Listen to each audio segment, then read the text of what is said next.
ngerti sistem pendidikan di Singapura. Jadi, oh kalau di Indonesia taunya SD, SMP, SMA, kuliah, habis itu S2, S1, S2. Nah, dia nggak tahu ada sistem secondary school, terus ada sistem foundation, ada sistem diploma dulu baru degree. Nah, jadi mungkin ya itu karena keterbatasan informasi yang dia punya di sepemahaman dia nulisnya begitu, dan itu kan di media bukan pernyataan langsung dari orang yang bersangkutan.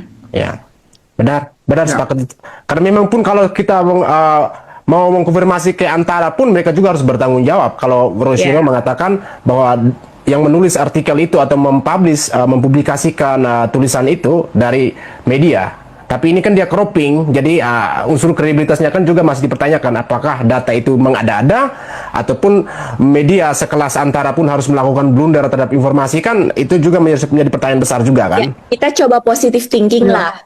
Bisa jadi tidak sengaja blunder karena keterbatasan pengetahuan, keterbatasan informasi. Ya, benar, sepakat. Ya, karena mungkin ya, seperti yang Kakak Dian jelaskan tadi, bahwa memang sistem pendidikan yang berlaku di Singapura ya, di mana kan keterkaitan Singapura dengan Inggris dibandingkan dengan Indonesia ya, yang kita di sini. Ya, orang awam pasti bingung gitu. Saya waktu awal baru pindah aja tuh saya bingung dengan sistem primary school, secondary school, karena yang kita pahami dari kecil, apalagi kita tumbuh dan besar di Indonesia ya SD, SMP, SMA gitu. Dengan ada O level, N level, A level, junior college, itu kita pasti pusing gitu.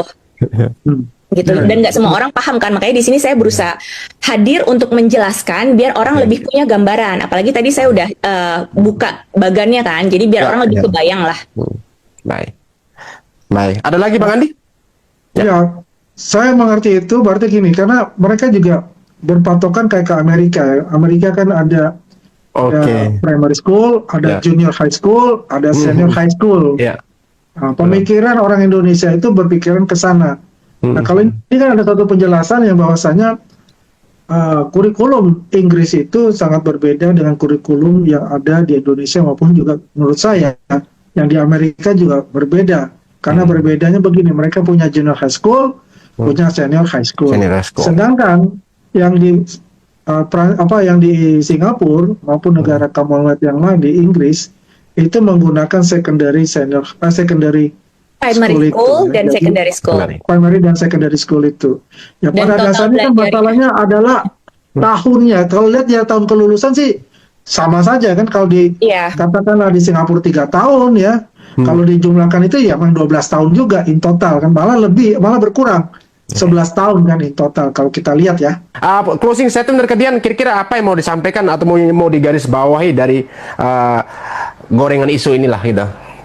Saya sebagai orang yang juga bersekolah di Singapura, yang saya tahu sistem pendidikannya seketat apa, saya bisa pastikan kalau Singapura itu tidak mungkin mengeluarkan ijazah palsu.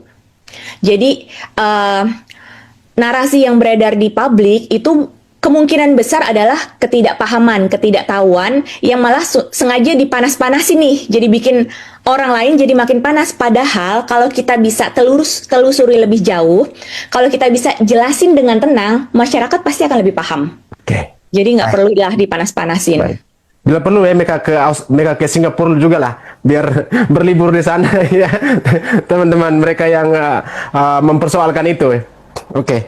Baik ya, itu saja teman-teman, dengan adanya informasi dari Kak Dian ya, alumni dari MDIS ya, kira-kira semoga bisa mencerahkan kita semua ya. Kalaupun ada yang mau bertanya lebih lanjut, tinggalkan pertanyaan di kolom komentar. Tentunya kita berterima kasih.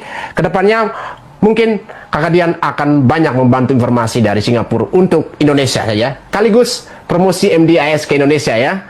Bahwasannya MDIS terpercaya ya. Terima kasih. Ya.